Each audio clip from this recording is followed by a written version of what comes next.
Up today for our first training on diverse abilities. I appreciate your interest in what we're doing.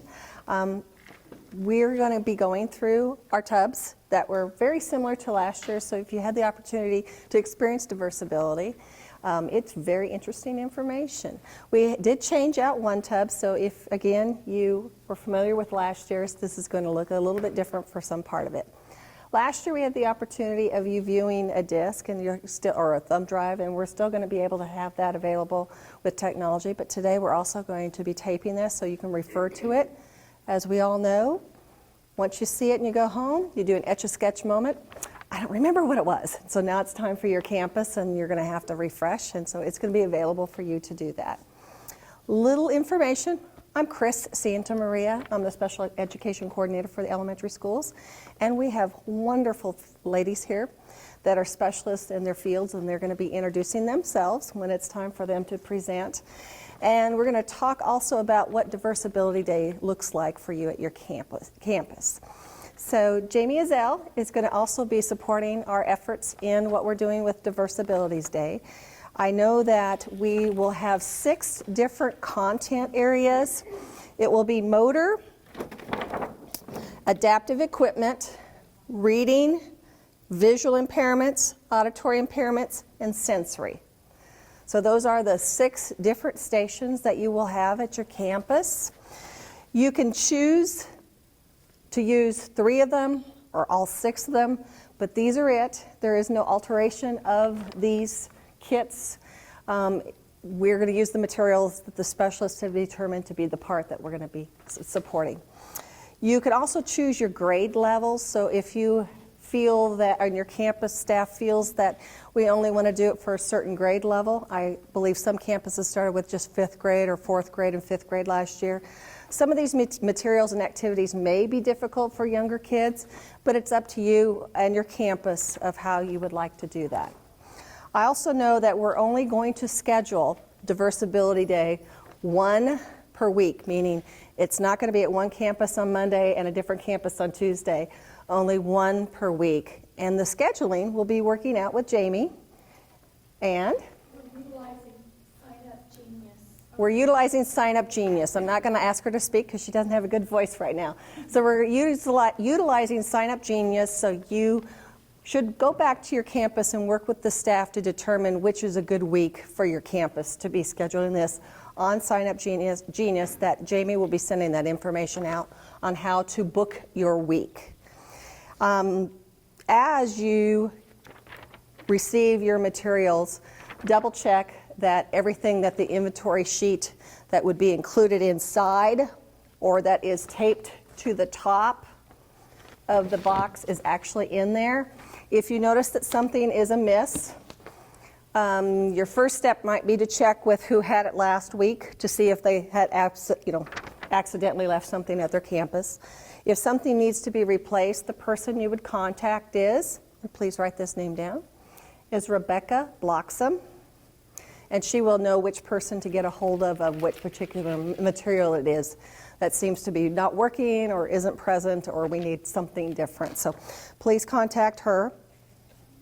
But on the other side of that, if there is materials that are consumables, you restock and send it back with, or to whomever, with the materials restocked in it. So if it's a consumable with handouts of any type, you're going to make the copies again for the next campus to pursue with.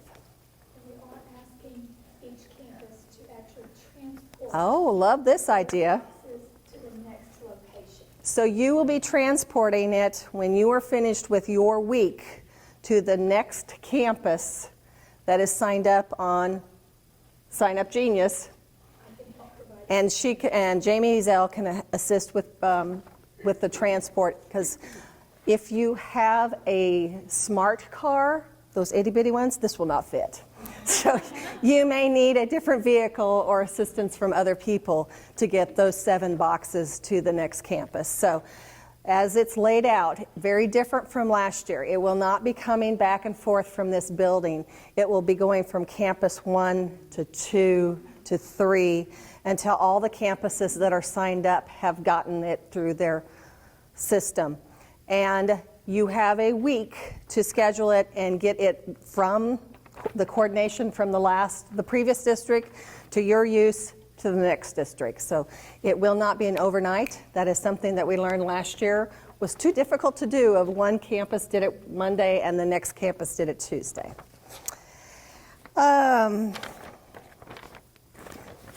So other pieces of the diversibility that we have learned, and we got input from you folks as well as from the parents that were part of our community, is this has been an incredible opportunity, and I think it's been powerful for adults. It is exciting for us that people want to know more ideas to work with students with identified special needs or not even identified. These are some great adaptations, techniques, accommodations, and some things that I learned in regards to the motor, which we're going to see in just a moment. It's just common sense, like, wow. Until I saw it visually, it didn't make sense to me until now. So we're going to give these microphones. The first group that would like to go are the teachers for the visually impaired students with visual impairments. And so they're going to be mic'd up and start sharing. My name is Anna Folsom, and I work with students who have visual impairments. And this is Jennifer Rebele. She's also a TBI, and she's also our orientation and mobility specialist. So the first thing that you'll get in this box is you will have the sheet in there, and it has our inventory, and it also has a script of what you can say, the first thing you can say to your group. The first thing you'll want to do, though, is set up. You're going to need like a wall to put the eye chart. So just against the wall, usually what we have is a table, and then the wall we put the eye chart. On the table, you're going to have these little puzzles, what you trace with the dry erase markers. So you're going to want to set these on the table along with the dry erase markers and the eraser. And also what we have is a bunch of glasses that have been covered up with tape. We have like reading glasses, so the kids can try them on and it can distort their vision, and they can try to complete these mazes with the dry erase markers, just so it'll simulate a visual impairment. So this is one part of the table that you'll want to set up, the mazes, the glasses, and then we do have some stuff you can clean the mazes with. You'll also want to set up some books. We have books that have Braille and large print, so they can flip through those books. We have some magnifying devices that you could set up by the books so they can use the magnification devices. We have an abacus that you can put also on there, and we have a cane. So when you start off, when your group comes, there's also a box of cards that have Braille and the words on them that you can show the students. So it has the word typed up and it has the Braille. You can just kind of put all these all over the table. So when your group comes, the first thing that we usually do is they'll come around and we'll ask them, do you know of anyone that wears glasses? And usually they do, or there's going to be a student in the group that has glasses, and so they'll all look at them, or they'll say, my grandparent wears glasses, or my mom or dad. And so then you ask them, what the purpose of glasses are for, and let them respond to that, which is, of course, to help see better. And so then you explain to them that there are students who wear glasses, but that they need more help than just the glasses. So that there are things we can do, things we can provide for them that will help them see better even when the glasses can't help them see. So we would provide large print materials. So you can pass out like books to show them the large print. Like this is, and usually they're sitting in a group, so we would show them a large print book. All these books are also going to have Braille on them, but you can show them that sometimes students need a book that has a large print. You can show them the magnification device, which is in here somewhere. I don't know where it went. It's down here. You can use a magnification device and show them how it'll enlarge the print on the book. So sometimes a large print isn't enough, so they need something like a magnifying device that increases the print. And pass that around to them, and they usually enjoy looking through those books. And then you can mention that sometimes that's not even enough, so that a student who can't even see the print will need Braille. And like I mentioned, all these books are print and Braille, but there's this one book there that's just Braille by itself. And so you can pass that around to the students so they can feel the dots, and then explain what Braille is, that Braille is a way for students who are blind to read. Oh, we also had these little alphabet cards. That it's raised dots, a series of dots that are raised, so when it's produced on special paper, that students can read Braille just like a student with vision can read their books. And then you can mention that sometimes, when students who are blind, they'll need to use a cane, because this is like an extension of their hands and fingers, and that they'll need it to be able to detect like steps or changes on the ground and things like that. And if you forget, like I just did, you can go back to your script. And so once you talk about that, then I think after you just discuss the Braille and the books, then you can have them go to their stations and put on their glasses and do the little maze. While some are doing the maze, you can have some practice the eye chart, trying to read the letters on the eye chart. You can have some students using the cane. There's also a sighted guide. You can explain, like sometimes students don't use the cane. They use a sighted guide, which is in person helping them navigate their environment. Do you want to demonstrate sighted guide?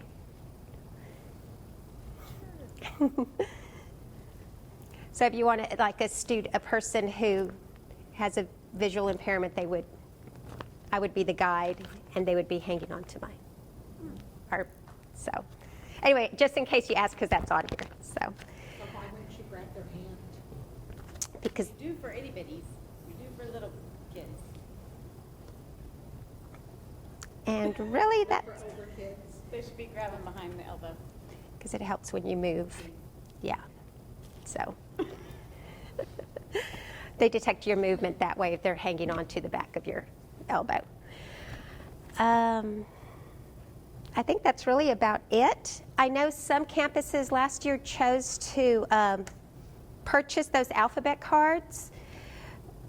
It's you can buy them in bulk through APH, American Publishing House for the Blind. I don't know right off the top of my head how much they are, but you can buy a bunch, and the kids enjoyed it when you handed them out at the end. And it has, it just has the alphabet in Braille. So that might be something you might be interested in doing. It's not something you have to do, but it's like a little souvenir they can take with them. Any questions? We did want to purchase those. Where we get the cards? It was through APH, right? That's where we got them. Let me see. Did somebody purchase them last time? For like 100 or something. You repeat what they say, then the tape will hear you. Okay.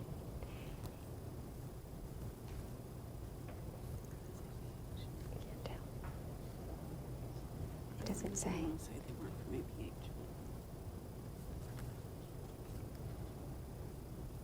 Any questions? Anna, can you repeat her question and answer it for them, please, so everyone can hear it? Oh, she mentioned that they were $15 for a set. In a pack of 100, 400. For a pack of 400. And I'm not sure these are from APH because it usually says APH on the materials and these don't. So I'm not sure where, somebody else purchased these, but I don't know where they got these. These are extra. American Publishing House for printing house for the blind. So they can, did you order them online? Yeah. Got the form on. So you download it. I had to send it to you. She ordered them online. I'm sorry, can you repeat it? There's a form online that you download, and then you have to attach it to your So there's a form that you downloaded online that you have to fill out. Okay. Anything else?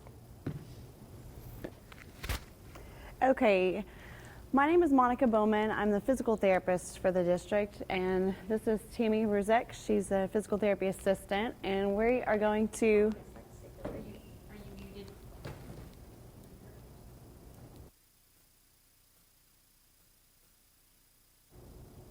you go. Can you hear me? Okay. Monica Bowman, I'm the physical therapist for Comal IC. This is Tammy Ruzek. She is a physical therapy assistant, and we are going to demonstrate the motor station. It's going to require the most amount of space when you're doing it on your campus.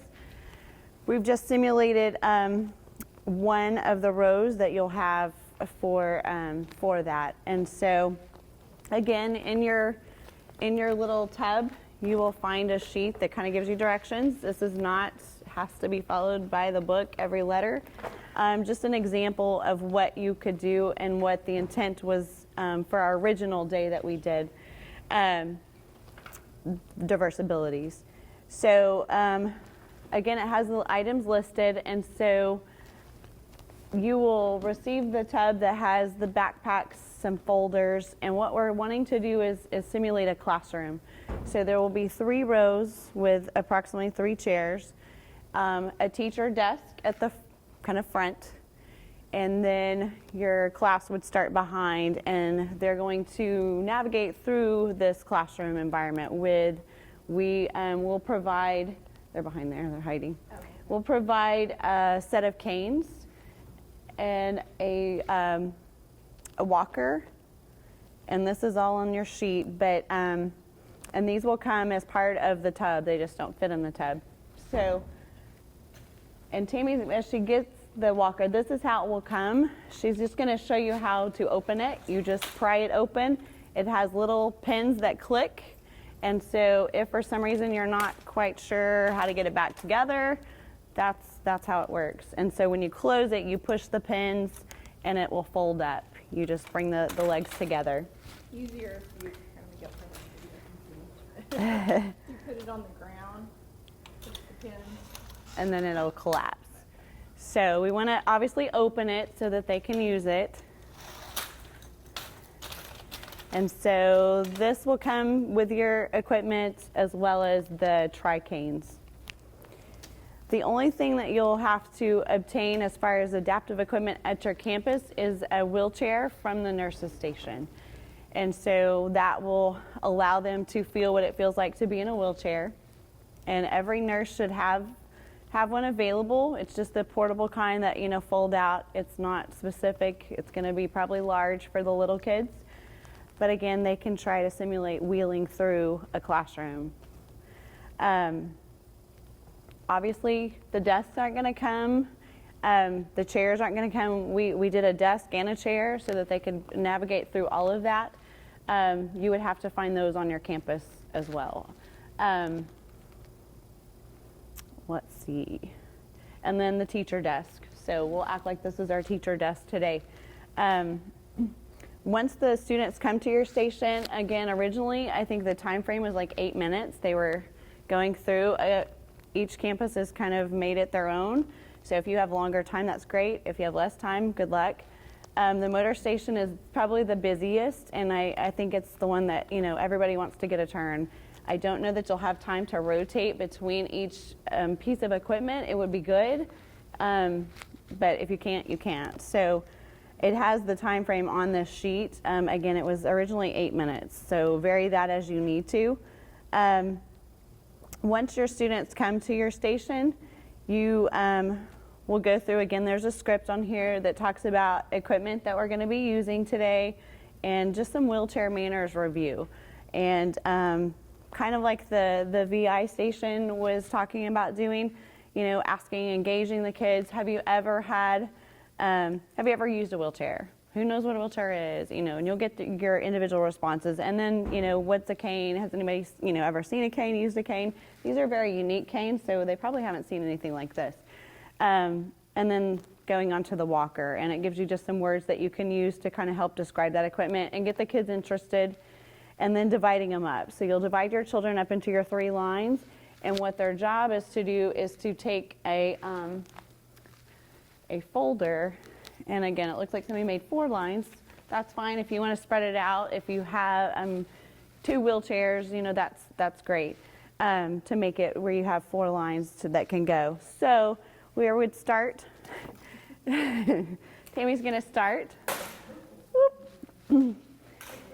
And so they're supposed to take their folder and bring it up to the teacher's desk, and we're making them kind of weave through as if they were doing more of a race, but it's not a race, it's an experience. And the equipment, the jackets, the backpacks are supposed to be like a classroom would look. You know, kids don't tidy up their stuff very much. And it gives them an idea of what they're going to encounter. Oh no, let me help you out.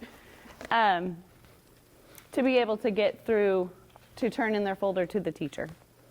So that is what they will be doing as they go through the motor course. And then they would, you know, go back to the line and start again. So again, it's not a race, but it's kind of like you would think is a race. We're starting back and they're weaving through so that they can start again with the walker, the wheelchair, or the crutches, the canes.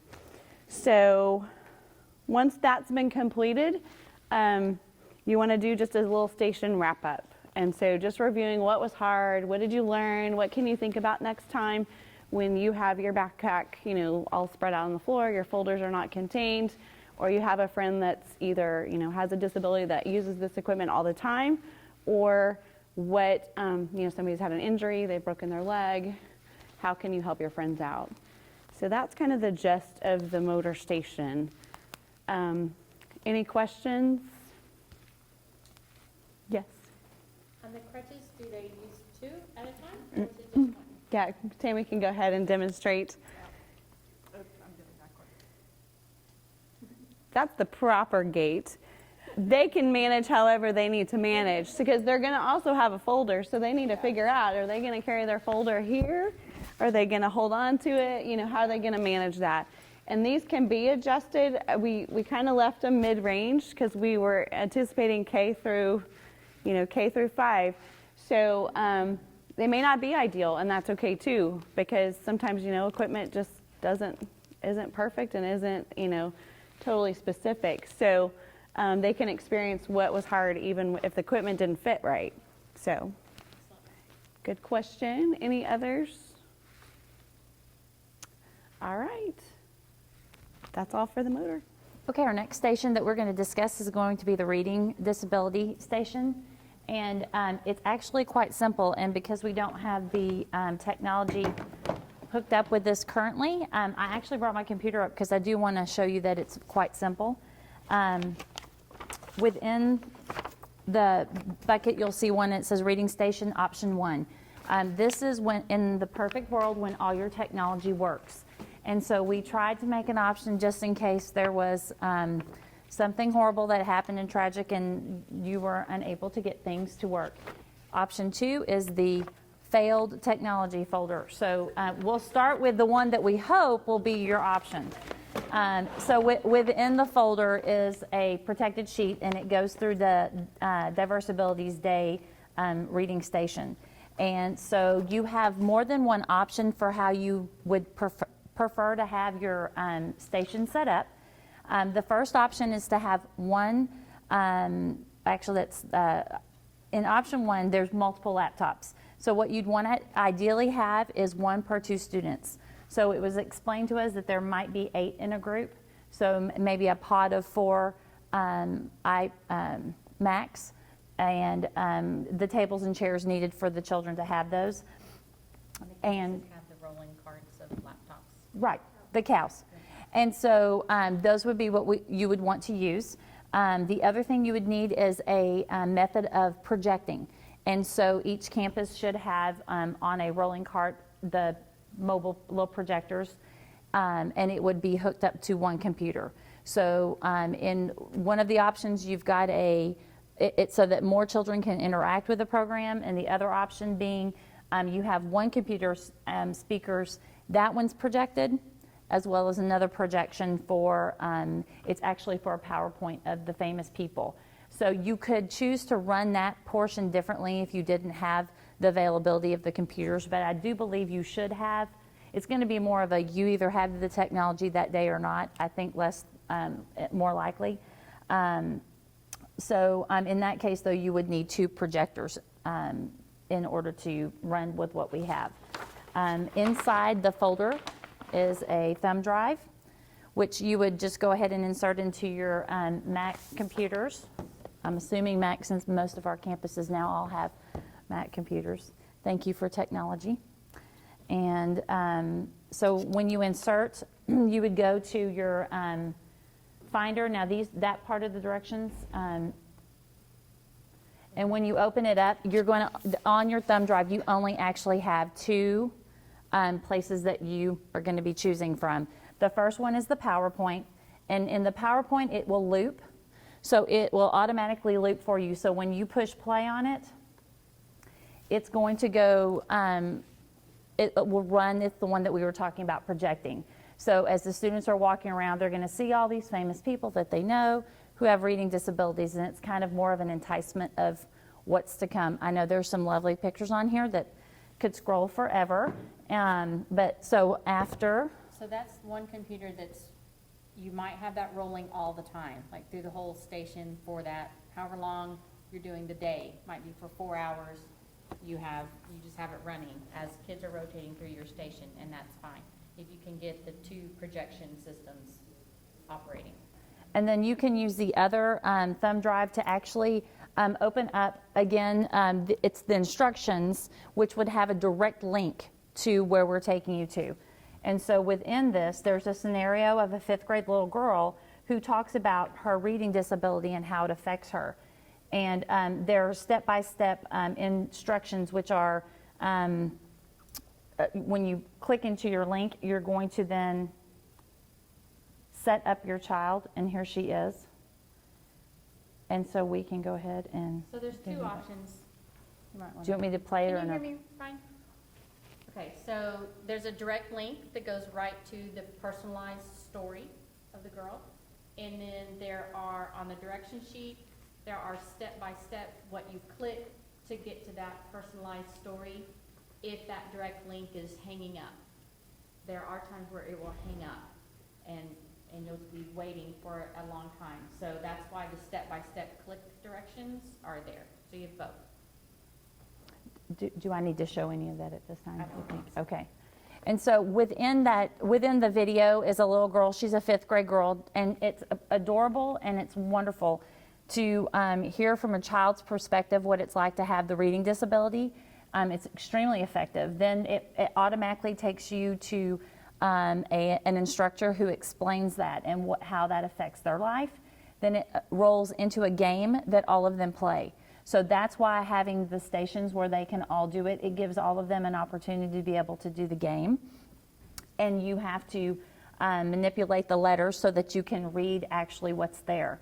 So this is one of the stations that we had discussed earlier that may be difficult for, say, kinder, because obviously at this point many of them are not reading, and so it may be more difficult for them to maneuver through. And then it then transitions after the game. Pardon me? That's also why you want the mice. Yes. And then the next portion of the video, again, is an explanation of how that makes you feel.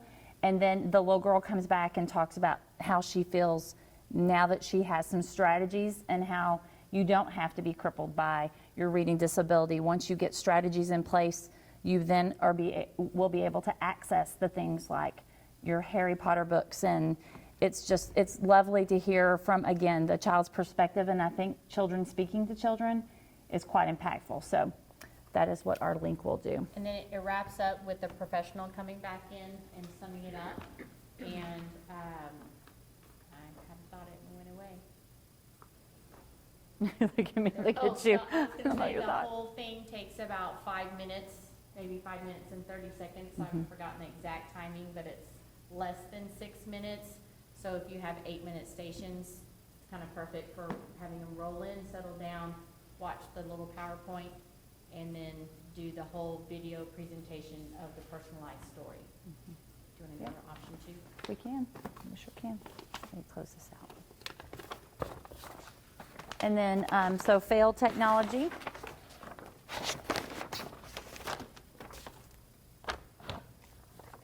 It gives the instructors an ability to be able to describe the station a little bit to the children that are showing up, so that they actually know what the disability is that they're visiting and how it can impact them.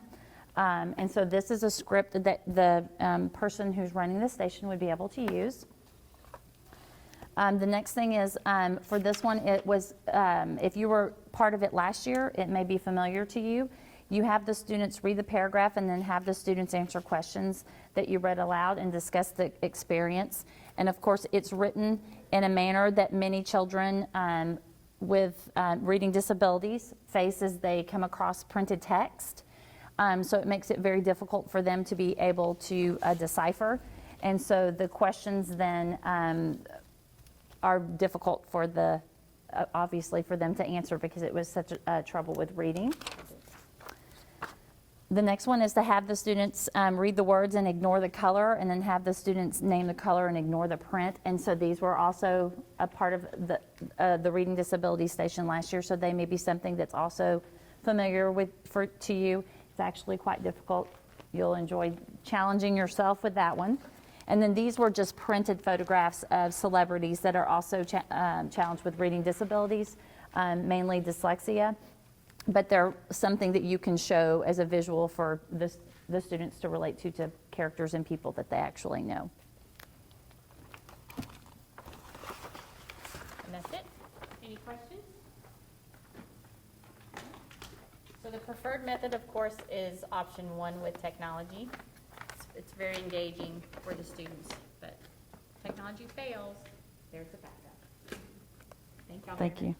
Okay. I'm Barbara Telemontis. I'm the teacher of the deaf and hard of hearing, one of 3 in our district. And first I want to just show you what is going to be in y'all's box. And in the little school box that will be in your big tub will be a hearing aid. And attached to the hearing aid, we call this part an FM receiver. And then there will be alcohol swabs if you need to clean the ear mold, and there will be a listening scope for you and some batteries. So, and I will replenish, there's only 1 battery left, so I'll replenish the batteries. You'll also have, this is what we call the FM transmitter. And so this is what, the majority of what we'll spend time talking about, because most of the kids that we have here in Comal ISD are hard of hearing, oral, what we call auditory oral children who listen and speak because they're using amplification. And so, but we do have, and if you have time, and I guess is it varying at each campus how long the stations are? So sometimes there will be stations that are longer. If you do have a longer station, the kids love learning a few signs. And so we do have some sign language handouts in here too. So I'm just going to kind of talk through as I would do it. There's also scripts in the tub of that you can just practice your script, and then you'll be ready to go. So this is kind of how I would do it. I would say today in this area we're going to talk about kids who are deaf or hard of hearing. Raise your hand if you know anybody who wears a hearing aid. And of course, everybody's going to want to tell you about their great grandma and their cousin or their brother or their uncle who wears hearing aids. So then you just, hands down. So you see lots of people wear hearing aids in this world. Sometimes babies need hearing aids. Sometimes children need hearing aids. Sometimes grandmas and grandpas need hearing aids. And so there's lots of people for different reasons who need hearing aids to help them hear better. So just like glasses help us to see better, hearing aids help us to hear better. And so this is what most of the students in Comal ISD, this is kind of what their hearing aids look like, although this is a really pretty purple one here. And this red part right here, this is the part that goes into your ear. It's called the ear mold. And did you know that every person has a different shaped ear? So if you need a hearing aid, you would have to go and get a special mold made just for your ear. And this is the part that goes into your ear, right like that. And then up here at the top of the hearing aid is the microphone. And the microphone makes sounds louder. And so it takes the sounds from the environment and it goes into the microphone and through the hearing aid and out through that hole in the ear mold.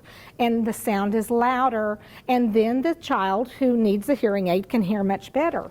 When I go into classrooms, or you could say when the teacher who works with the children goes into the classroom, she always wants to check to make sure the hearing aids are working well.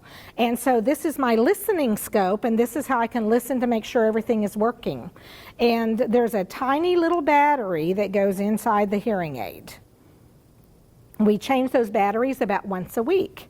And in the classroom, because you know there's a lot of noise in the classroom, right? And so for children who have hearing loss, their microphone is picking up all of that noise in the classroom. They're picking up the chairs moving, it's picking up the air conditioner, it's picking up all the different people talking. And so we want our kids to be able to really hear the teacher in the classroom. So sometimes kids will wear this. This is called an FM system. The teacher wears a microphone, and this is my microphone right here. And then this little cube pops into the hearing aid. And no matter where the teacher goes, it's like she's talking straight into the child's ear. She can even go all the way down to the teacher's lounge or to the bathroom. We warn them about that. And the child can still hear. So it's like having a bionic ear, right? So we always have to warn our teachers, turn off your microphone before you go and have a private conversation, unless you want the child with the hearing aid on to be able to hear everything you say, okay? So that's kind of the script that I would do. And that's, I would say, I don't know, are you timing us, Chris? That's probably about 5 minutes, okay? Then, if you have time, and I gave you all handouts for the sign language. At the bottom of your handouts, there's a website called www.lifeprint.com. And I can get, does everybody have a copy of the sign language handout? That is a video dictionary, because it's very difficult to look at a picture of a sign and say, how in the world is that movement happening, right? And so if you go to www.lifeprint.com, you can go to the alphabet, type in morning, and there will be a video of that word, okay? So it'll be somebody standing there doing morning. Okay, and so usually it's just a few minutes that you have. So I like to give the kids something that they can go back and say, oh, we want you to go back and tell your teacher, good morning, teacher. Okay, so even if you can teach them 3 signs, that would give them something to go back, and that way the teacher knows that they did something different during Diverse Abilities Day. So do y'all want to do that with me? We say good, so good is from, with your dominant hand, it doesn't matter right or left, whatever your dominant hand is coming from your chin into the palm. So we say good, and then morning is the sun coming up, right? So this is the horizon and the sun is coming up. Not like this, right? The sun is rising happily, right? So we would say good morning, and teachers take information from our brain and we put it out there, and hopefully somebody's catching it, right? So teach goes straight out, so it's kind of open from your eyebrows straight out, and then this is the person sign, okay? So we would say good morning, teacher, okay? Pretty easy. So kids could pick that up pretty fast. If you have a few more minutes, you could do some things like, good afternoon, teacher, if it's an afternoon class. So in the morning, the sun is coming up, and in the afternoon, the sun is about right here in the horizon, right? So this is afternoon. and then this is night, okay? So the sun's coming up, morning, afternoon, night, okay? So you could do good afternoon, teacher, or you could do good morning, mom. This is a sign for mom. If any of y'all have done baby signs with your babies, you know these signs, right? And then this is dad, okay? So even if you teach them 3 or 4 signs, if you have enough time, that's a good way to get those in, okay? So in our sign handout that we have in the bucket, there's lots more signs in case the kids are really interested and you want to give a handout to the classroom teacher. You could do that, or refer the teachers to that website for the video dictionaries, okay? We also had the alphabet. And so that's a good handout to give to the classroom teacher for them if they want to go home and practice their finger spelling alphabet. Okay? Any questions? Okay, yes. We're a bilingual, we have a dual language. Mm-hmm. Is there anything we could teach in Spanish? Signing in Spanish? I don't know sign language in Spanish. Mexican sign language is different than even Spanish sign language in Spain and France and what? The question was if you have Spanish-speaking kids. The Spanish-speaking kids that are in the San Antonio, New Braunfels area, they learn the English sign. Like if they're a deaf kid who comes from a Spanish-speaking home, they're basically learning the English signs, American Sign Language, or signed English is what the deaf ed programs use. So I would use the same. You could say Buenos Dias, Mama, right? So I would use those same signs. So we won't get into Mexican Sign Language. So, okay, any other questions? Okay, thanks y'all. My name is Tisha Miller. I'm one of the occupational therapists in the district, and we have a couple of stations to present. First of all, one of them that we decided to do was to educate students about sensory problems that some of the students and their peers may have. First of all, I'm going to just show you what is in the bin. This sheet that I'm holding, two-sided, one has the sensory station items that belong in your bin. First of all, there's the instruction sheet. There's a script on the other side. There's going to be a flashing light, one of these, like a little headlight. There's going to be 5 Velcro necklaces. There's the rough side, the hook side, and the soft side, and it will stick back on itself. Should be 5 of those, 5 sticky or dry erase boards. Actually, there's several of those in there. Dry erase markers and cloth erasers, and also extra sticky or double-sided tape. The dry erase markers, sticky dry erase markers. Around the markers should be double-sided sticky tape, and there'll be extra rolls of tape provided as they use them. The stickiness is going to go away, and I'll explain why we have the sticky side in just a minute. The other side of this, like I said, has a sensory script, which is something that you can read to them as you go through the scenario. And essentially, why we have all these things is we want to illustrate what a student who may be sensitive to some of their sensory information that they're receiving through in their classroom. So, for example, the senses that we're talking about is what we see, what we hear, feel, taste, smell. And we want to provide a little scenario of what it would feel like if someone had a very low threshold to something related to their sensory system. So we've kind of picked some worst case scenario.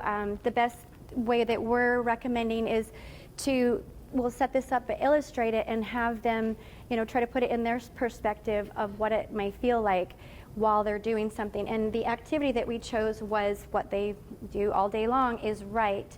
So that's where we have the dry erase board, and So as far as the setup, which is why I have it here, you guys will have your tables, and we're suggesting that you set up children in a set of 5. So depending on how many you have at that particular station at that particular time, have them 5 at a time. So one school they had around the table, a couple schools had narrow tables, they did it kind of a long way, but for the purpose that there's not overcrowding. And if there's children, you know, there's extra children, have them behind waiting and watching and observing, but not overcrowding, but make sure that everyone can hear. So, and then as far as how to set up everything, just have your dry erase board and, pardon? What? Oh, okay, thank you. If you can, yeah, if you can see me, okay. So the dry erase board, you can just have this on top. The headlight, and just have it all, well, somebody's be holding this, but have it set up. And with this scenario of having them do in the activity. So have this set up, 5 students at each whiteboard for a writing activity, and try to grade it according to the grade that's there. So if it's kindergarten, their name, their age, something like that. As you get a little older kids, you can ask them maybe to write their school, Garden Ridge, their school that they go to, their teacher's name, that sort of thing. And so what you want them to do is to illustrate someone that might have low threshold for the sense of touch, for example. This is where the double-sided Velcro comes into place. So I put the hook side around the neck, and not too loose where they're not going to feel it. So it wants to be, you want it to be kind of a noxious feeling, you know, so it's you know, prickly and uncomfortable. The smell, the noxious smell is, we have catfish bait. So I'm not going to open it because some of you probably can even smell it from here. But this is going to be the scenario with the noxious smell. The sense of touch, which I described as far as why we have the double-sided sticky tape. It's going to simulate the uncomfortable feeling of some kids who don't have that registration of what something's supposed to feel like, and it might feel sticky. Someone, if you have an extra set of hands, hopefully they can turn, and we recommend the flashing light. I think there's a red one. No, there isn't a red one, and if you have extras of these, there's one in the box, but it just kind of helps put the scenario together. But have it, you know, kind of in a couple of their faces. So and then also, I forgot to mention, as far as the sound, to have something as far as be uncomfortable for what they're when they're trying to listen, we recommend having your school provide a computer and get online, and if you can upload a YouTube of an audio or the white noise, static white noise. Some people last year just got their phone out and did it, but turned it up as loud. So I think you guys understand the whole scenario. We got the sound, we got the sight, we got the smell, the touch going on, and this is what we're setting up. So you got 5 at a time. They're all in this scenario, and then we suggest going by this script. So explaining your senses are what you feel, taste, hear, and smell. What if your senses bothered you and you could not pay attention, listen to your teacher, or learn at school? And this can be a big problem for some of you or some of your friends at school. So, and as they're doing this, have them start the writing activity while all the sensory is going on, and ask them questions. You know, what if, imagine if is how we start this heading. You are trying to read a book and the air conditioner in your classroom sounds like a vacuum cleaner, you know. Things like that. If you have other, things, someone next to you is tapping their foot real loud, and it sounds like, someone's banging on the door.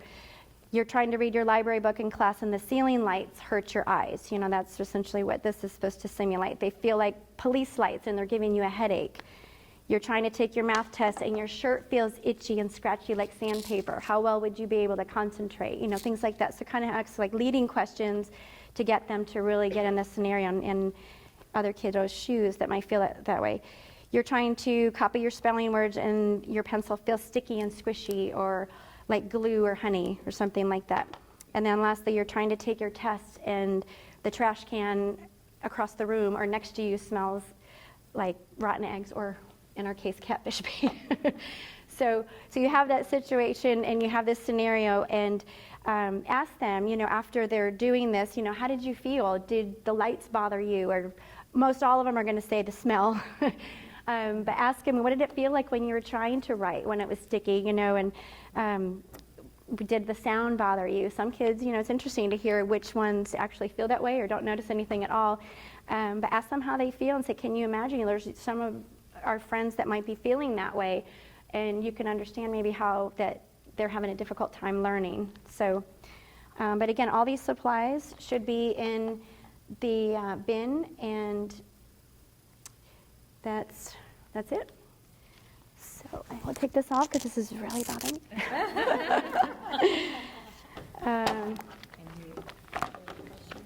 Were there any questions? Thank you. Okay. Pretty easy to explain and understand. So I'm going to put this under here for a minute. And the other one that we have is some of our adaptive equipment. And as far as trying to explain, adaptive equipment, that's the heading, but you can explain it to some of the things that some kids in school may use to help them learn better is probably the best way to explain adaptive equipment. And we have several. I'll start with these. A lot of these, a lot of the kids are going to see their peers using something like this, a little cushion. We call this a wedge cushion. You don't need to get in much detail on the names. This is another example of a seat, and basically some kids, feel like they need to move more than others to help them learn. We call these a learning tool or my learning seat, or, we kind of customize it to what gets kids' attention. But this would be something that they would sit on while they're in their classroom. We teach them to use it to wiggle and help them organize themselves and their thoughts and things like that, so they're not up and running around. Something like this is a ball chair, so kind of more of a upgrade if they need a little bit more movement. This is for a little bitty person, but they go up to, where a high schooler or an adult could sit on. But this essentially would sit on the floor, and they would use it to sit or bounce or something to get that input to help them organize and focus and get the movement they may need, so they're not running around and missing what they're needing to learn. Something like these. Yeah, we may put these around their chair. You may see, and try to use words like you may see your friends, they may have this around the legs of their chairs. We may put this around the bottom of their chair so they can kick their feet, so they're not going to kick your chair or something like that. So it keeps their feet busy to help them learn, those kind of things. Something like this, they may use a special board to write on, which brings the desk up a little bit higher. Sometimes they may use a big notebook instead of this slant board. Oh, we'll go to those, yeah. You may see some of your friends writing with some colored things on their pencils. We have a lot of different ways we can help students hold their pencil in a better way, or learn how to hold their pencil in a better way. So there's lots of little things that it might look like little toys on their pencils, but it's actually helping their fingers hold their pen or pencil or marker or crayon better. Some kids you may see put these on their ears when they're working. It helps to, relating to the sound, keep the sound out. They can focus, or the sound of other kids, so helps them concentrate, things like that. So they're not being special just listening to music all the time, but it's to keep the sound away. Thank you. Some students may use special scissors to teach them how to cut independently or by themselves. Some have a little loop, so they're learning to just squeeze and work on the muscles in their hands.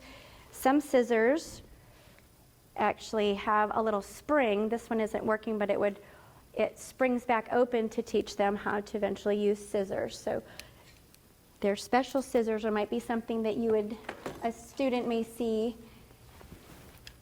Okay, in the lunchroom, you may see some of your friends using a special fork or a special spoon. Sometimes their hands need a little bit of help to hold the regular utensil. Sometimes the plastic is too hard, the ones that are provided in the cafeteria, so they need something like this This is a little bit wider. Sometimes they're heavy. Sometimes they bend and turn. They may look a little bit different. And something like this that goes around their hand to help keep it in their hand so they can eat by themselves like their friends. Okay. Some of our friends may need to, their mouth may be very, very, very busy. So this might be something you might see that they might have in their mouth. Sometimes we make a little necklace out of it. We have other things that look like a little necklace, curly little plastic necklace looking things that helps keep them so they're not chewing up their pencils and chewing their erasers and chewing other things in their classroom tools in their class. And this helps them to learn and focus and things like that too. This is another one that they could use for chewing on if it's around their neck. Sometimes they, if their kids are frustrated, it helps them learn to squeeze a ball, kind of a stress ball, if they're feeling very, very frustrated. Yeah, and this goes on. We could be all day. Just little fidgets, you might see them like, why do they have this little toy around their neck? But it's actually one of a thinking tool or a learning tool. It keeps their fingers busy, so they're not ripping up paper or they're not being distracted. So it helps them focus and read and work on their lessons. And what else do we have? Oh, okay. Does that go in here? Or? Yeah, it goes. Okay. And I think that's it. Oh, and a couple more things. And that's it. These are a couple of special vests. So some of our friends may be wearing these at certain times during the day. And this little vest, for example, is real, real tight. It's almost like wearing, like a scuba diving suit, but it squeezes them, and it's almost like giving them a big hug. If they're feeling really, really, really restless, it makes their body and muscles feel really good and relaxed to help them learn and focus. Another thing is it might be a little vest or a jacket that is heavy, and this will help them feel calm or feel more focused and be able to learn. So, are there any questions? Did you get a couple more things? Yeah. Okay, and I'm going to turn off. You got me? All right. So also in this container is some of the bigger adaptive equipment that some of our special students use. And there's just pictures because, we're not sending this big stuff around. It's too much. But, and you'll just, ask them if they've ever seen any of their friends use any of this equipment, and a lot of them will probably say yes. But there are some standers that help some of our friends that are in wheelchairs that can't stand. This will help them to be able to stand and participate and do some activities in a standing position. There are some of them use what we call a gait trainer, which is similar to the walker, but it gives the kids a little more support to where they can do some walking. And then another type of stander they may have is a mobile stander, and it's a stander that has big wheelchair wheels on it, and they can stand and they can wheel around and participate in that position.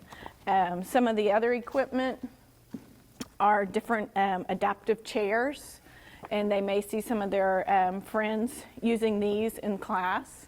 And so, there's just several different pictures of some of the different chairs that they would see the kids use. They just need, the reason they use these is because they don't have the trunk control to be able to support themselves, and so they need a special chair to help them sit upright and participate and stuff. And so that also goes in there.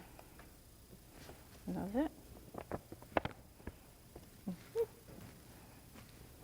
All right. Any questions about that? Okay. I'm going to show everyone this, and it's also going to be on the video recording. Please sign up for the Comal app.